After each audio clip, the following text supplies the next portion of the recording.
इस वीडियो के बाद आप सभी लोगों का 40 नंबर का प्रश्न तैयार हो जाएगा। जी हाँ, मैं आपको पूरा विश्वास दिला रहा हूं कि अगर आप ये लगभग 40 मिनट की वीडियो देखते हैं तो 40 नंबर हिंदी में आपका तैयार हो जाएगा। तैयार होगा कि नहीं ये जानने के लिए आप बस 3 मिनट देखिए। उसके बाद अगर आपको वीडियो पसंद ना आए, बातें समझ में ना आए तो वीडियो छोड़कर चले जाइएगा। और अगर उसके बाद अगर आपको समझ में आता है तो चैनल को सब्सक्राइब करिएगा, अपने फ्रेंड्स में वीडियो को शेयर करिएगा और खुद भी उसको लाइक करिएगा। ठीक, तो देखिए आज के इस वीडियो में हम क्या चर्चा करने वाले हैं। तो बच्चों आज के इस वीडियो में हम चर्चा करने वाले हैं UP board exam 2024 class 12th Hindi के 3 महत्वपूर्ण टॉपिक। महत्वपूर्ण बहुविकल्पी प्रश्न जो गद्य साहित्य और पद्य साहित्य से पूछे जाते हैं, तकरीबन 10 नंबर के। इसके 50 से अधिक प्रश्न पूरे किताब का निचोड़ लेकर आए हैं और निश्चित तौर पर वहीं से क्वेश्चन फंसेंगे। फिर महत्वपूर्ण गद्यांश पद्यांश, एक गद्यांश 10 नंबर का और एक पद्यांश 10 नंबर का, 10 10 20 और वो 10 30 हो जाएगा। फिर महत्वपूर्ण जीवन परिचय, लेखक का भी आपका 5 नंबर का और जो है कवि का भी 5 नंबर का, तो आपका 10 नंबर यहाँ। तो 40 नंबर जो है इस वीडियो के माध्यम से आप सभी का हम क्लियर करने जा रहे हैं। और जो भी मैं पढ़ाऊंगा ये मान के चलिए आपका क्लियर पूरा जरूर होगा। बहुविकल्पी प्रश्न आपको पढ़ा रहा हूं। इसके पहले मैं आपको एक और बात बोलना चाहूँगा कि हमारे चैनल पर महत्वपूर्ण लेखक और कवि के जो मतलब की रचनाएं हैं उनका वीडियो अपलोड किया गया है। आप हेडिंग डाल दीजिए हिंदी प्रमुख रचनाएं CODP लर्निंग, वो वीडियो आपको मिल जाएगी। 1 से 2 बार देख लीजिए तो महत्वपूर्ण बहुविकल्पी प्रश्न में कभी भी आपको दिक्कत नहीं होगी, ये मेरी गारंटी आप सभी को है। ठीक, तो चलिए बच्चों वीडियो की शुरुआत करते हैं। तो चलिए पहले स्टार्ट करते हैं महत्वपूर्ण बहुविकल्पी प्रश्न। और मैंने आप सभी को बोला है कि मेरे नोट्स में सारे प्रश्न लगभग मिल जाएंगे, इसलिए हम अपने नोट्स के सहारे ये पूरा बहुविकल्पी प्रश्न आपको सॉल्व करके दिखाएंगे। और अगर मेरा इससे पहले जो मतलब कि रचनाओं का वीडियो बनाया गया आप वो देखते हैं तो ये वाला जो है आपका बहुविकल्पी प्रश्न तैयार करना बहुत आसान हो जाएगा। तो चलिए वीडियो की शुरुआत करते हैं। खड़ी बोली गद्य की प्रथम रचना है कौन सी? कविवचन सुधा, गोरा बादल की कथा, कामायनी, चितंबरा। आप सबने इसको पढ़ा होगा और रटा होगा। करीबन मैं जो है 2 बार अपने चैनल के माध्यम से भी ये वाला रचना आप सभी को बता चुका हूँ। तो आप लोग गेस करके बताइए कौन सा आपका ऑप्शन सही होगा। तो सही जवाब हो जाएगा गोरा बादल की कथा। क्या हो जाएगा? गोरा बादल की कथा। बच्चों आगे जितने प्रश्न हमारे पत्र और पत्रिका से रिलेटेड हैं उसके लिए मैं आपको यहाँ पर अपना नोट्स दिखाना चाहूँगा, जो कि मैंने पहले भी आपको दिखाया था। यहाँ पर देखिए कविवचन सुधा का नाम भारतेंदु हरिश्चंद्र पर जाएगा। हरिश्चंद्र मैगजीन भारतेंदु हरिश्चंद्र, हरिश्चंद्र चंद्रिका भारतेंदु हरिश्चंद्र, बाला बोधनी भारतेंदु हरिश्चंद्र, ब्राह्मण पत्रिका प्रताप नारायण मिश्र, हिंदी प्रदीप बालकृष्ण भट्ट, आनंद कादम्बिनी बद्रीनारायण चौधरी प्रेमघन। तो इस तरह से ये सभी पत्र पत्रिकाएं हैं और उनके संपादक हैं। अब इससे लगातार 4-5 क्वेश्चन ऐसे ही बन रहा है, जो कि यहीं से पूरा क्वेश्चन आपका जो है बन रहा है और कई बार पूछा गया है। तो देखिए पहला क्वेश्चन आपका क्या है? आनंद कादम्बिनी, मतलब ये पत्रिका में पहला क्वेश्चन, आनंद कादम्बिनी पत्रिका का संपादक करते थे। अभी लास्ट में आपने देखा था क्या नाम था? बद्रीनारायण चौधरी प्रेमघन। क्या नाम था? बद्रीनारायण चौधरी प्रेमघन। दूसरा प्रश्न है हिंदी प्रदीप के संपादक थे। जो हिंदी प्रदीप है उसके संपादक थे। तो अभी अभी हमने बताया कि बालकृष्ण भट्ट जो है हिंदी प्रदीप के संपादक थे, प्रदीप के। ठीक, ब्राह्मण पत्रिका के संपादक कौन थे? प्रताप नारायण मिश्र। प्रताप नारायण मिश्र नाम याद कर लीजिए।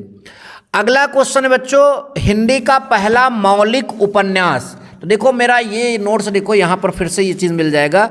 प्रमुख उपन्यास एवं उपन्यासकार में हिंदी का पहला मौलिक उपन्यास, प्रथम उपन्यास क्या है? परीक्षा गुरु।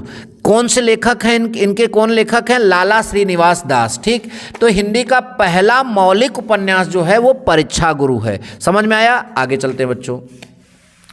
अगला क्वेश्चन है संयोगिता स्वयंवर नाटक के लेखक हैं।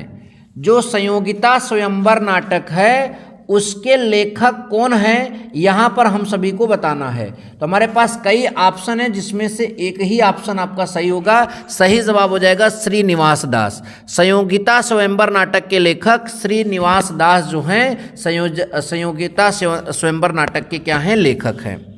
अगला, भारत दुर्दशा रचना है। तो भैया भारत दुर्दशा किसकी रचना है? तो मैं फिर से आपको अपना नोट्स दिखाना चाहूंगा। मैं बार बार बोल रहा हूं कि मेरे नोट से ही क्वेश्चन ज्यादातर फंस रहा है। भारत दुर्दशा जो है भारतेंदु हरिश्चंद्र की रचना है। और किस विधा की रचना है? तो नाटक विधा की रचना है। ये बात ध्यान दीजिएगा, ठीक। तो ये हो गया। अगला है 100 अजान एक सुजान के लेखक हैं। जो 100 अजान है और एक सुजान, उसके लेखक कौन है, ये हम सबको यहाँ पर बताना है। तो हमारे पास जो है यहाँ पर कई ऑप्शन है, जिसमें से एक ऑप्शन आपका जो है सही होगा। 100 अजान और एक सुजान की बात करें तो इसमें कौन सा आपका ऑप्शन सही होगा? तो देखिए ये फिर नोट से मिल गया। 100 अजान एक सुजान जो है बालकृष्ण भट्ट, और ये क्या है? प्रमुख उपन्यास। तो 100 अजान और एक सुजान जो है बालकृष्ण भट्ट का एक प्रकार से उपन्यास है। क्या है? उपन्यास। ध्यान दीजिएगा। नंबर नेक्स्ट, कवि वचन सुधा के संपादक थे।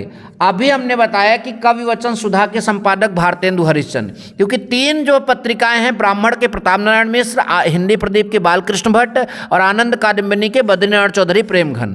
तो इन 3 के अलावा अगर आ रहा है कवि वचन सुधा तो नाम क्या हो जाएगा आपका? भारतेंदु हरिश्चंद्र। नंबर नेक्स्ट, सरस्वती पत्रिका के प्रथम संपादक।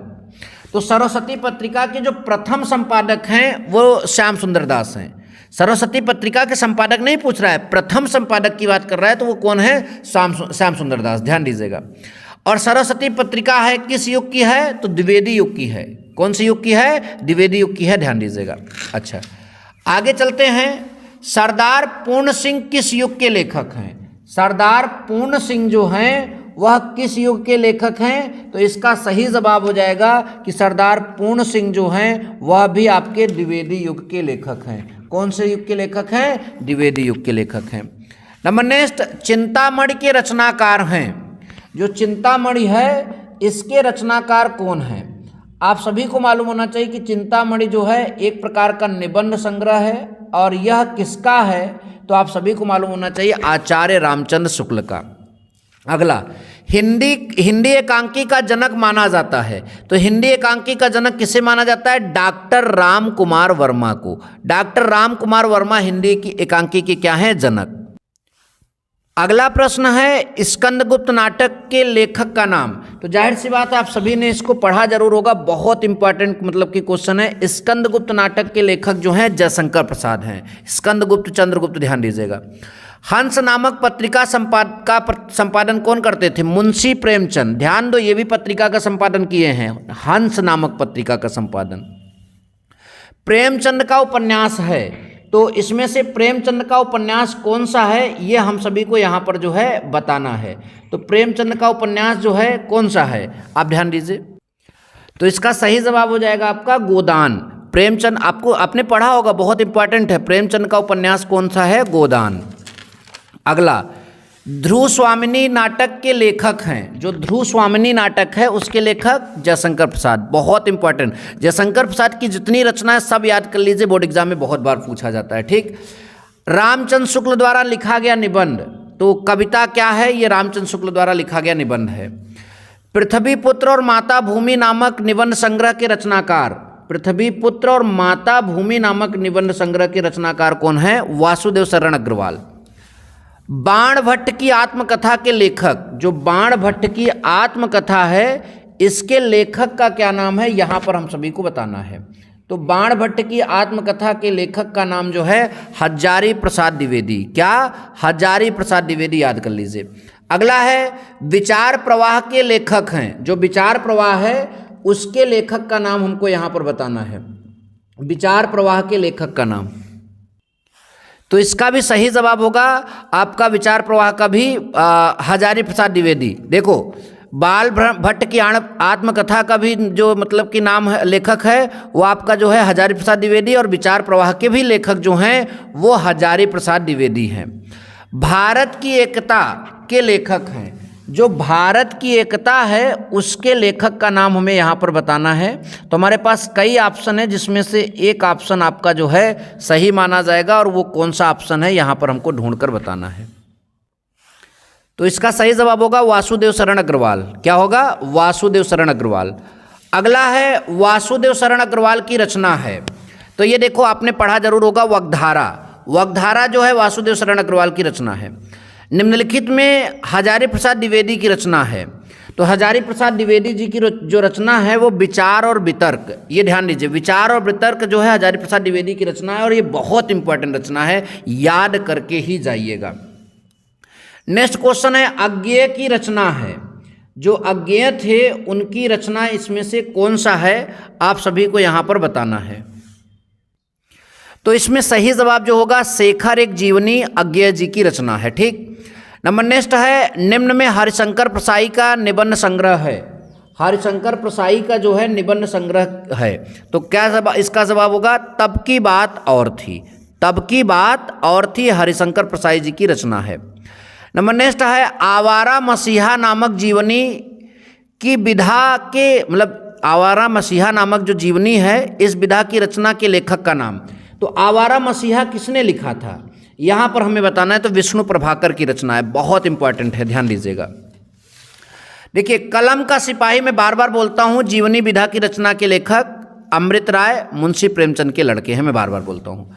हरिशंकर प्रसाई की रचना अभी हमने आपको बताया तब की बात और थी। हरिशंकर प्रसाई की रचना के बारे में भी हमने आपको बताया ना, तब की बात और थी, ये किसकी रचना है, हरिशंकर प्रसाई की। हरिशंकर प्रसाई की जो रचना है वो तब की बात और थी, ये आप सभी को मालूम होना चाहिए, अभी मैंने बताया भी था। विद्या श्रीनिवास मिश्र निबंधकार हैं। तो विद्या श्रीनिवास मिश्र कैसे मतलब निबंधकार हैं, ये हम सबको यहाँ पर बताना है।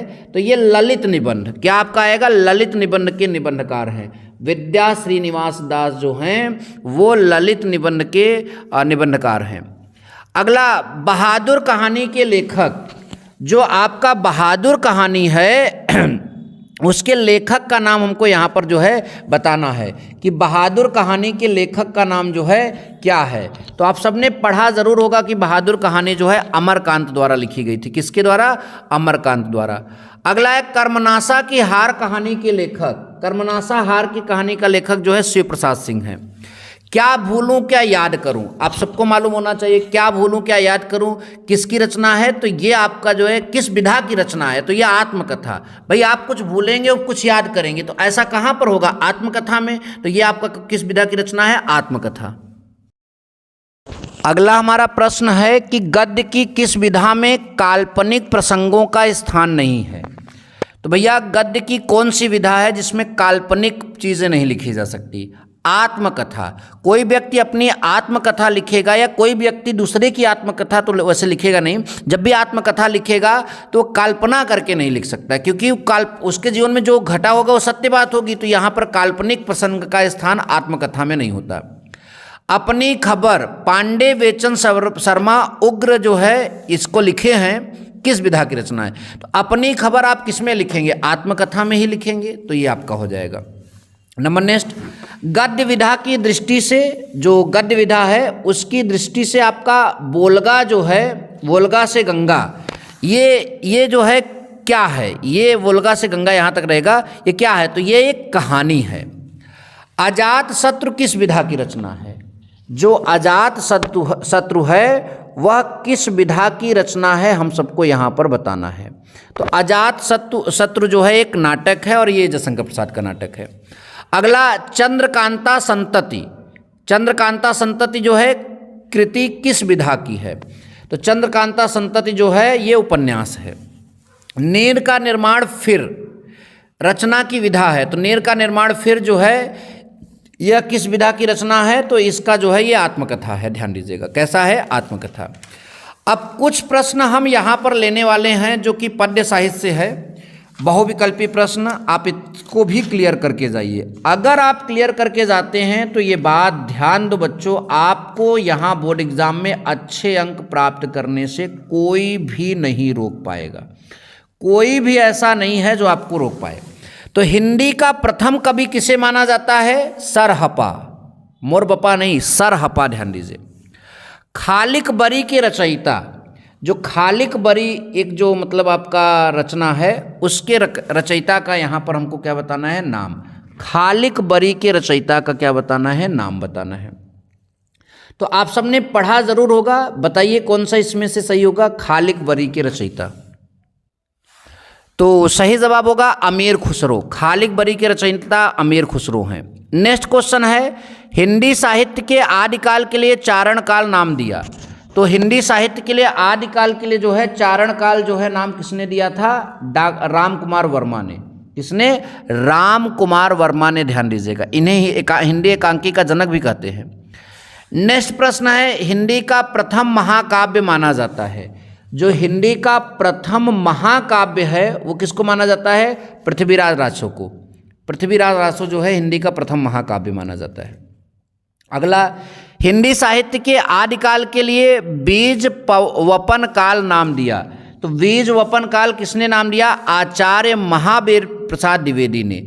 आचार्य महावीर प्रसाद द्विवेदी ने जो है हिंदी साहित्य के आदिकाल के लिए बीज वपन काल नाम दिया।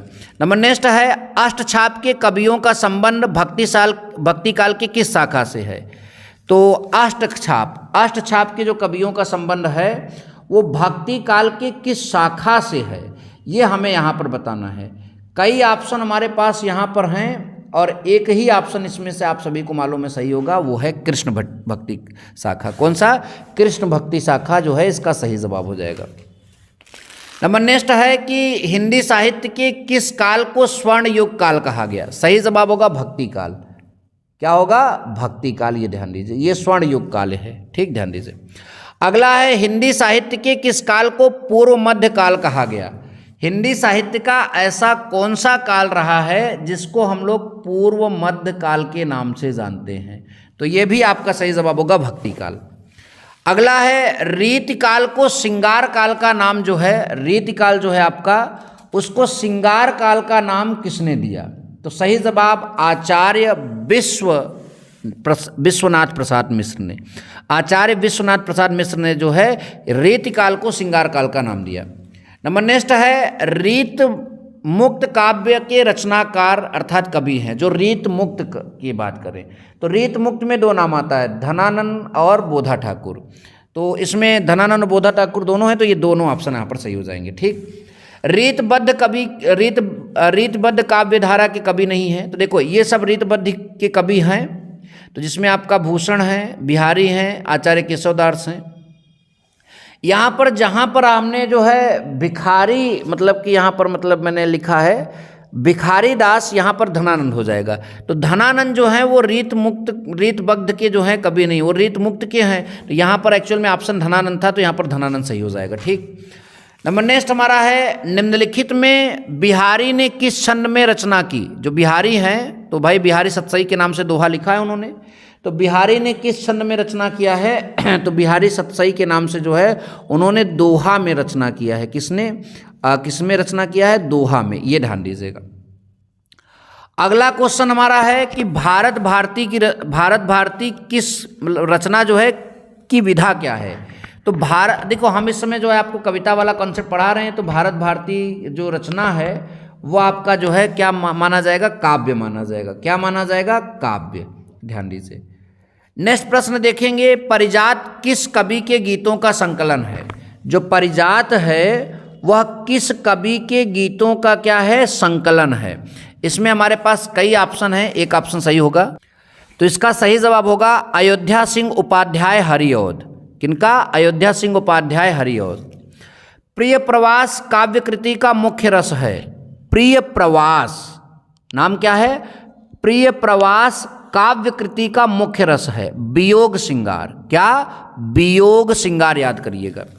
हरिऔध जी की कृति नहीं है। हरिऔध जी की कृति कौन सी नहीं है? चित्राधार। यानी ये भी है, ये भी है, ये भी है, चित्राधार हरिऔध जी की कृति नहीं है।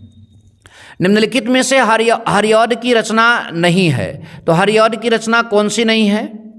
यहाँ पर वही कृति, यहाँ पर ये तो इससे मिल गया, ये भी इससे मिल गया, और अनग यहाँ पर जो है हरिऔध की रचना जो है नहीं है। अनग कौन सी?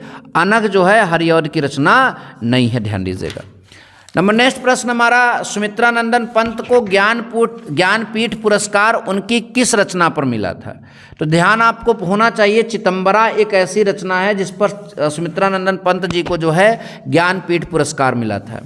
छायावाद की विशेषता, अगर छायावाद की विशेषता की बात करें तो छायावाद की विशेषता जो है, प्रमुख विशेषता क्या है? प्रकृति चित्रण जो है छायावाद की प्रमुख विशेषता है। क्या है? प्रकृति चित्रण जो है छायावाद की प्रमुख विशेषता है। कामायनी महाकाव्य में सर्गों की संख्या तो कुल कितनी है? 15 सर्ग हैं। तो इस तरह से बहुविकल्पी प्रश्न हो जाते हैं। अब हम नेक्स्ट प्रश्न देखेंगे। तो देखो, सभी महत्वपूर्ण बहुविकल्पी प्रश्न होने के बाद अब हमारे पास दो टॉपिक बचते हैं, महत्वपूर्ण गद्यांश पद्यांश और महत्वपूर्ण जीवन परिचय। तो पहले हम जीवन परिचय अच्छे से क्लियर कर लेते हैं, जो इम्पॉर्टेंट वाले हैं, उसके बाद हम महत्वपूर्ण गद्यांश पद्यांश भी क्लियर करेंगे। तो जीवन परिचय जो है या साहित्यिक परिचय कहिए, तो सबसे पहले हम जिसका क्लियर करने जा रहे हैं वो कौन है? डॉक्टर वासुदेव शरण अग्रवाल। मेरी पूरी गारंटी है कि आप वीडियो देखेंगे तो आपको पूरा तैयार भी हो जाएगा। ठीक, तो चलिए सबसे पहले डॉक्टर वासुदेव शरण अग्रवाल के जो आपका जो है जीवन परिचय या साहित्यिक परिचय है, उसको 3 भाग में बांट देते हैं। पहला भाग जीवन परिचय, दूसरा भाग साहित्यिक परिचय और तीसरा भाग कृतियां यानी उनकी रचनाएं। ठीक, तो देखिए, भारतीय संस्कृत और पुरातत्व के विद्वान डॉक्टर वासुदेव शरण अग्रवाल, डॉक्टर लगा सकते हैं आप, भारतीय संस्कृति और पुरातत्व के विद्वान वासुदेव शरण अग्रवाल का जन्म 1904 ईस्वी में उत्तर प्रदेश के मेरठ जिले के खेड़ा नामक ग्राम में हुआ था। भारतीय संस्कृति और पुरातत्व के विद्वान डॉक्टर वासुदेव शरण अग्रवाल का जन्म उत्तर प्रदेश जो है आपके मेरठ जिले के खेड़ा नामक गांव में किस सन में हुआ था? 1904 ईस्वी में हुआ था। इतना आपने बताया। फिर थोड़ी सी शिक्षा के बारे में बताइए जीवन परिचय में। काशी हिंदू विश्वविद्यालय से स्नातक करने के बाद एमए पीएचडी तथा डीलिट की उपाधि जो है लखनऊ विश्वविद्यालय से प्राप्त किया। काशी हिंदू विश्वविद्यालय से स्नातक जब इन्होंने किया तो एमए पीएचडी और डीलिट की उपाधि जो है लखनऊ विश्वविद्यालय से प्राप्त की। हिंदी की इस महान विभूति का सन 1967 में स्वर्गवास हो गया। एक बार मैं फिर से बताना चाहूँगा, ध्यान से सुनिए। भारतीय संस्कृति और पुरातत्व के विद्वान डॉक्टर वासुदेव शरण अग्रवाल का जन्म 1904 ईस्वी में उत्तर प्रदेश के मेरठ जिले के खेड़ा नामक ग्राम में हुआ था। काशी हिंदू विश्वविद्यालय से स्नातक करने के बाद एमए पीएचडी तथा डीलिट की उपाधि लखनऊ विश्वविद्यालय से प्राप्त की। हिंदी की इस महान विभूति का सन 1917 में जो है 67 में स्वर्गवास हो गया। अच्छा, इतना आप स्क्रीनशॉट भी ले सकते हैं। अब हम बात करेंगे यहाँ पर साहित्यिक परिचय की। तो साहित्यिक परिचय में बच्चों हम क्या लिखेंगे? डॉक्टर वासुदेव शरण अग्रवाल हिंदी साहित्य में पांडित्यपूर्ण एवं सुललित निबंधकार के रूप में प्रसिद्ध हैं। अर्थात जो डॉक्टर वासुदेव शरण अग्रवाल हैं वो हिंदी साहित्य में पांडित्यपूर्ण मतलब बहुत जानकार और सुललित निबंधकार के रूप में जो है प्रसिद्ध हैं। मतलब इस रूप में वो हिंदी साहित्य में जो है प्रसिद्धि प्राप्त किए हैं। इन्होंने कई ग्रंथों का संपादन व पाठ शोधन भी किया। मतलब कई ग्रंथों का संपादन इन्होंने खुद किया और पाठ का शोधन किया। जैसे कि पद्मावत की जो संजीवनी की व्याख्या और बाण भट्ट के हर्षचरित का जो है संस्कृत निष्ठ जो है अध्ययन जो है प्रस्तुत करके इन्होंने हिंदी साहित्य को गौरवान्वित किया। पद्मावत और हर्षचरित का संस्कृत निष्ठ जो है अध्ययन किया और हिंदी साहित्य को क्या किया? गौरवान्वित किया। और उसके बाद आगे लिखा है, इन्होंने प्राचीन महापुरुषों श्री कृष्ण, वाल्मीकि, मनु आदि का आधुनिक दृष्टिकोण से चरित्र चित्रण प्रस्तुत किया। तो ये जो है हिंदी साहित्य में जो है इनका बहुत अहम योगदान है, ध्यान दीजिए। रचनाओं की बात करें तो निबंध में जो है इन्होंने पृथ्वीपुत्र, कल्पलता, कला और संस्कृति, कल्पवृक्ष, भारत की एकता, माता भूमि और वगधारा, ये सब जो हैं डॉक्टर वासुदेव शरण अग्रवाल जी की निबंध रचनाएं हैं, ध्यान दीजिएगा। ठीक, उसके बाद पाषाणकालीन जो है भारत, ये इनका शोध था। और संपादन की बात करें तो जायसी के पद्मावत की संजीवनी व्याख्या और बाण भट्ट के जो है हर्षचरित का संस्कृत निष्ठ जो है अध्ययन, ये इनका संपादन था। उसके बाद दूसरा जीवन परिचय हम आचार्य हजारी प्रसाद द्विवेदी जी का करेंगे, यहाँ पर बताएंगे आपको। तो देखो, आचार्य हजारी प्रसाद द्विवेदी का जन्म सन 1907 ईस्वी में बलिया जिले के दूबे के छपरा नामक ग्राम में हुआ था।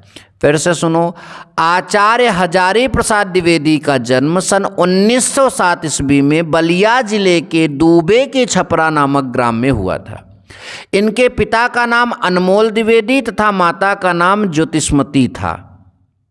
द्विवेदी जी सरयू प्रारीण ब्राह्मण थे। इनके बचपन का नाम वैद्यनाथ द्विवेदी था। 18 मई सन 1979 ईस्वी में इस महान साहित्यकार का स्वर्गवास हो गया। फिर से एक बार देखिए, आचार्य हजारी प्रसाद द्विवेदी का जन्म सन 1960 ईस्वी में बलिया जिले के दूबे के छपरा नामक ग्राम में हुआ। इनके पिता का नाम अनमोल द्विवेदी तथा माता का नाम ज्योतिष्मती था। द्विवेदी जी सरयू पारीण ब्राह्मण थे। इनके बचपन का नाम वैद्यनाथ द्विवेदी था और 18 मई सन 1979 में इस महान साहित्यकार का क्या हो गया, स्वर्गवास हो गया।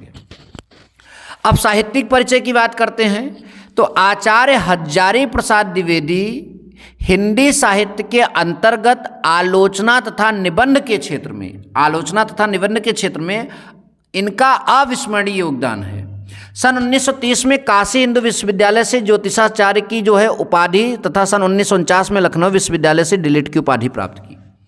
यानी ज्योतिषाचार्य की उपाधि 1930 में काशी विश्वविद्यालय से और लखनऊ विश्वविद्यालय से डीलिट की उपाधि जो है 1949 में इन्होंने प्राप्त की और कई विभागों के अध्यक्ष और प्रमुख रहे और सन 1957 में भारत सरकार ने इन्हें पद्म भूषण की उपाधि से सम्मानित किया। बहुत बड़ा पुरस्कार है पद्म भूषण, साहित्य के क्षेत्र में दिया जाता है, तो पद्म भूषण से जो है इनको सम्मानित किया गया। ठीक, अच्छा, आगे इनकी रचनाओं की बात करते हैं तो प्रमुख कृतियों में बात करें तो हजारी प्रसाद द्विवेदी जी ने जो है अनेक ग्रंथों की रचना किया। इसमें निबंध में बात करें तो अशोक के फूल, आलोक पर्व और कुटज। उपन्यास में बाणभट्ट की आत्मकथा पुनर्नवा, ठीक, और साहित्य सहचर आलोचना साहित्य है और सूर साहित्य। हिंदी साहित्य में इतिहास की बात करें तो हिंदी साहित्य और हिंदी साहित्य का आदिकाल जो है इन्होंने प्रस्तुत किया।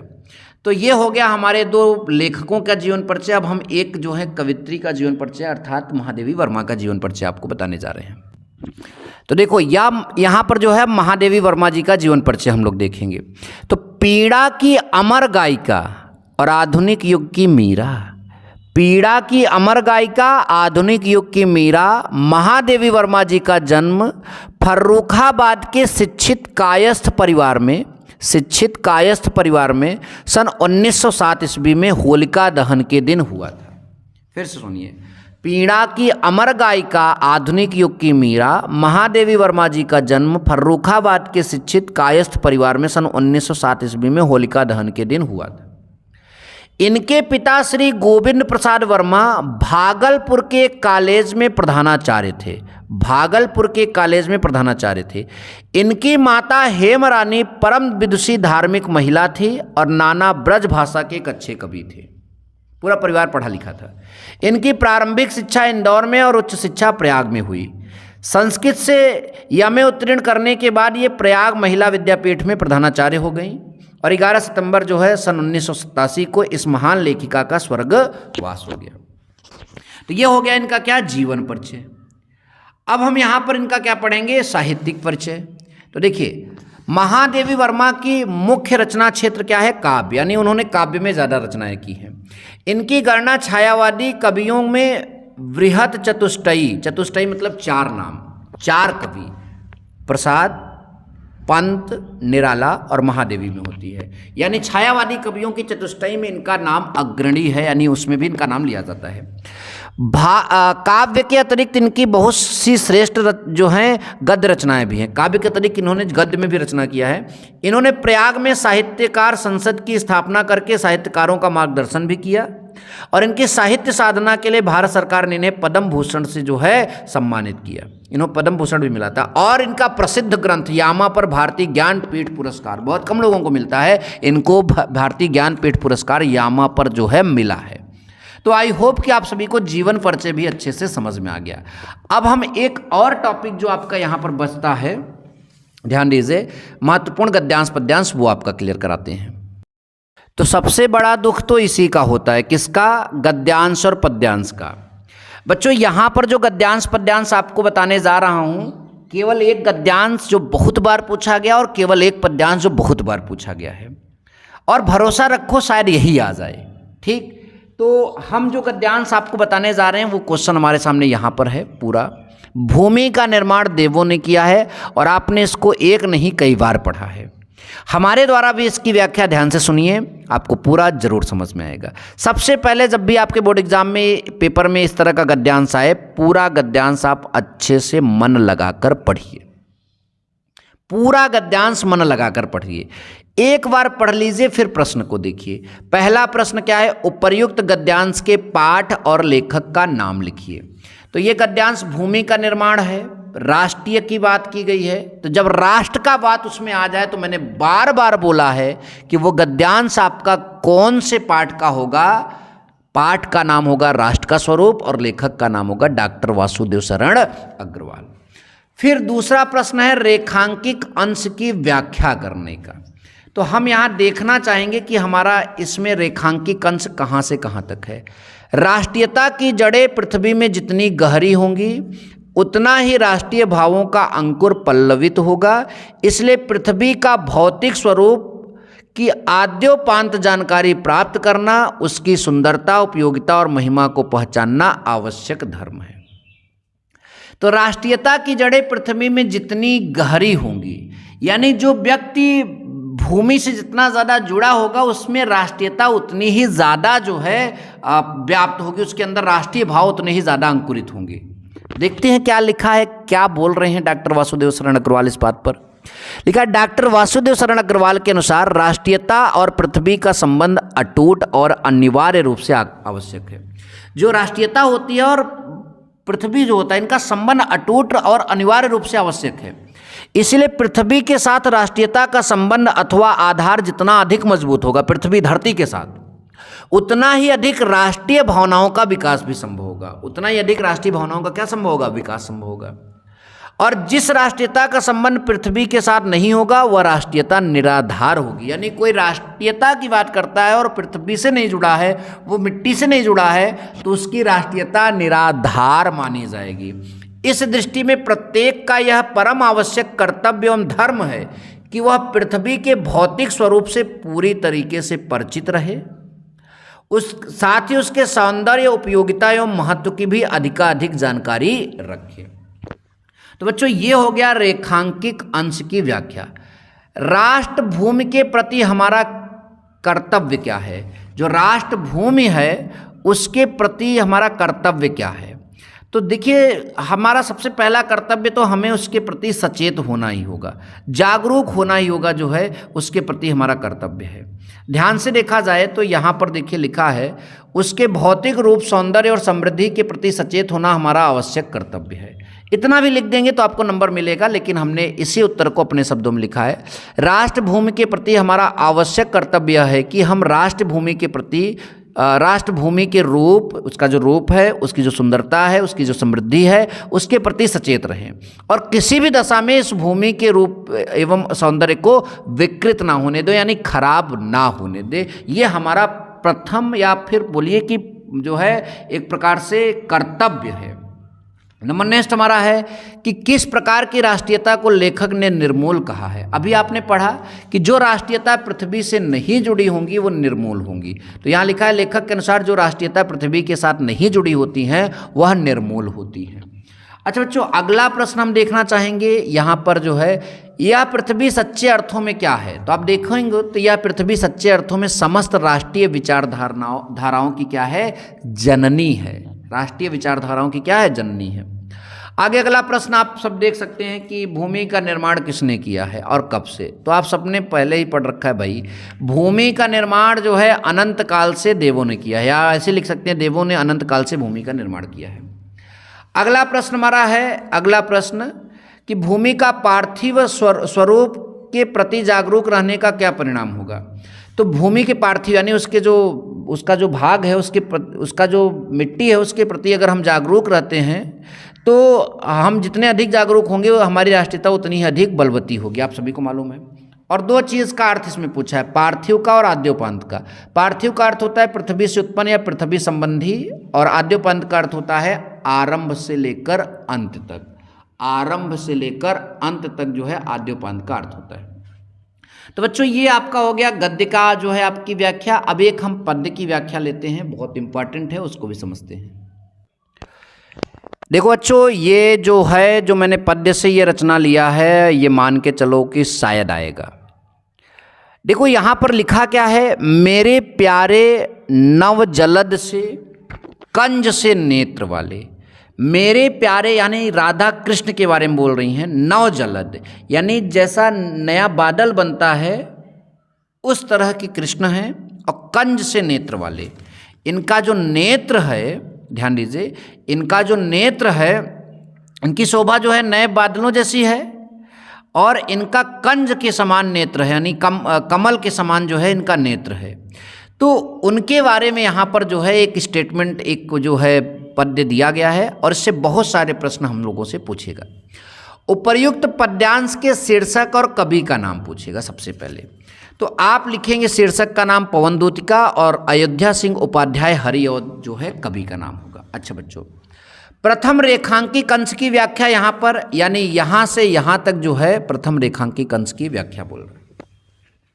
तो देखो आप यहाँ पर बोलोगे मेरे प्यारे नव जलद से, यानी मेरे प्यारे जो श्री कृष्ण, आप जो है नए बादल जैसे मेघ की शोभा रखते हुए जो उस तरह के रूप आपका है, और कंज से नेत्र वाले यानी कमल के समान आपका नेत्र जो है, जाके आए ना मधुबन से, यानी जब आप मधुबन गए तब से ना आए और ना भेजा संदेशा, और ना वहाँ जाने के बाद कोई संदेशा आपने भेजा। इसी को हम अपने शब्दों में यहाँ पर व्याख्या करेंगे। राधिका यानी राधा पवन दूतिका से अपनी विरह कथा का वर्णन करते हुए कहती हैं कि नए मेघों जैसी शोभा से युक्त, और कमाल लिखा है यहाँ पर जबकि कमल होगा, कमल के समान नेत्र वाले मेरे प्रिय श्री कृष्ण मथुरा चले गए हैं। मधुबन माने मथुरा चले गए हैं और कब अभी तक वापस नहीं आए हैं और ना ही वहाँ से मेरे लिए कोई संदेशा भेजा है। वो मथुरा चले गए हैं और वहाँ से भी वापस नहीं आए हैं और मेरे लिए कोई संदेशा भी नहीं भेजा है। तो ये प्रथम रेखांकी कंस की क्या हो जाएगी व्याख्या। इसमें दो रेखांकी कंस है। आगे लिखा है, ज्यों ही मेरा भवन तज तू अलप आगे बढ़ेगी, शोभावली सुखद कितनी मंज कुंजे मिलेंगी। मतलब यहाँ पर ये बोला जा रहा है कि राधिका पवन दूतिका से कहती हैं, हे पवन दूतिके, जैसे ही मेरा घर त्याग कर, देखो लिखा है ना, ज्यों ही मेरा भवन तज तू, तज मैंने त्याग कर, अलप आगे बढ़ेगी, जैसे ही मेरा घर त्याग कर तू थोड़ा आगे बढ़ेगी, अलप मतलब थोड़ा, अल्प, तुझे अत्यंत सुंदर और सुख देने वाली अनेक कुंजे दिखाई देंगी। दिखाए ना, शोभावली सुखद कितनी मंज कुंजे मिलेंगी, यानी अत्यंत सुख और सुंदर और सुख देने वाली अनेक कुंजे तुम्हें दिखाई देंगी। अच्छा बच्चों, अगला प्रश्न अगर हम बात करें, राधा जो हैं किसके द्वारा कृष्ण को संदेशा भिजवाती हैं? राधा जो हैं वो किसके द्वारा कृष्ण को संदेशा भिजवाती हैं? तो राधा पवन दूतिका द्वारा कृष्ण को संदेशा भिजवाती हैं। आप सबको मालूम है, अपने पढ़ाई होगा। अगला प्रश्न बच्चों, कृष्ण का सौंदर्य कैसा है उल्लेख कीजिए। पहले मैंने बताया कृष्ण नए बादल जैसे, मेघ जो नया बादल होता है उसके जैसे उनका रूप है और कमल के समान उनका नेत्र है। ठीक, तो कृष्ण आकाश में छाए नवीन मेघों के समान रूप वाले हैं तथा उनके नेत्र कमल के समान हैं। इस तरह से आप देखिए। उसके बाद आगे हमारा अगला क्वेश्चन आया है कि राधा की मनोदशा का वर्णन कीजिए। आप समझ रहे हैं कि राधा श्री कृष्ण के विरह में रो रो कर पागल हो रही हैं। क्या हो रही हैं? पागल हो रही हैं। अच्छा, अगला प्रश्न अगर हम बात करें यहाँ पर, तो अगला प्रश्न हमारा है, संदेश प्रेषिका राधा ने नव जलद से कंज से नेत्र वाले शब्द किसके लिए प्रयोग किए? श्री कृष्ण के लिए प्रयोग किए, तो आपको पता ही होगा। और आगे लिखा है कि मधुबन जाकर किसने कोई संदेशा नहीं भेजा, तो मधुबन जाकर श्री कृष्ण ने कोई संदेशा नहीं भेजा। अगला हमारा बावली और अल्प शब्दों का, बावली का अर्थ होता है आपका पागल और अल्प का अर्थ होता है थोड़ा। तो आई होप कि आपको यह भी बड़े अच्छे समझ में आया, और अगर आपको समझ में आया तो वीडियो को लाइक और शेयर जरूर करिएगा। मिलेंगे नेक्स्ट वीडियो में। Thank you so much. जय हिंद, वंदे मातरम।